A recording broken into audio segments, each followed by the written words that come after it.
If you can't watch the full podcast, watch Dostcast Clips to get the best in podcasting in our country. In England, David Cameron openly used to say in his Easter messages, we're a Christian country. We are welcoming of every faith. Beautiful mosques and temples and gurdwaras have been built in our country. All of these communities rejoice in our country and have full freedom.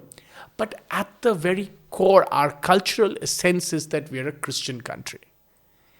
All faiths, similarly, are welcome, and we, of course, have a much greater history of diversity in our country. But at our very core, our foundational ideas come from the Vedas and the Upanishads. And they are, by their very nature, the word Hindu comes much later, but, they are, part of our Sanatan framework, our Hindu framework. This is always misunderstood to say, oh, look, this is going to keep away other people. No, it doesn't. Savarkar, at the end of Essentials of Hindutva, says that once you immerse yourself in this culture, you stop even remaining part of Hinduism. What does he mean? He means this ism part of it falls off. Right? You realize, see, ism is again a sort of Western construct of differentiation. He says that actually, once you delve deep into because you see, I often say in my lectures, if you read the Vedas and Upanishads, there is no other. Because the people who conceptualized and wrote the Vedas and Upanishads and thought of the Vedas and Upanishads did not see that, oh, this is Indian and this is external and this is Hindu and this is not Hindu. They were conceptualizing what makes life. Yeah.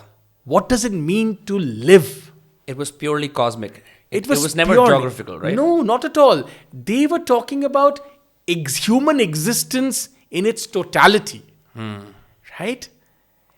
But at the end of the day, it is different from other faiths and their foundational texts, right? And these are our foundational texts. And I would argue we are the most plural because our foundational texts, not only do they not say Hindu, Muslim, Sikh, Isai, they are not even talking about geographies. They are talking about the very heart of being human. What does it mean to have life at all? And forget life. They are, of course, talking about all living things. What does it mean to have life at all? So the plurality is much greater. That's how I see it. Now, you could perhaps say, well, some people politicize this and there's conflict and so on and so forth. Sure. But we live in the world that we do. And anyway, if you really think about it from an Indian perspective, this is the Kali Yuga, right? There are certain things that are inevitable in this yuga. As certain things were inevitable in, earlier yugas, so to speak.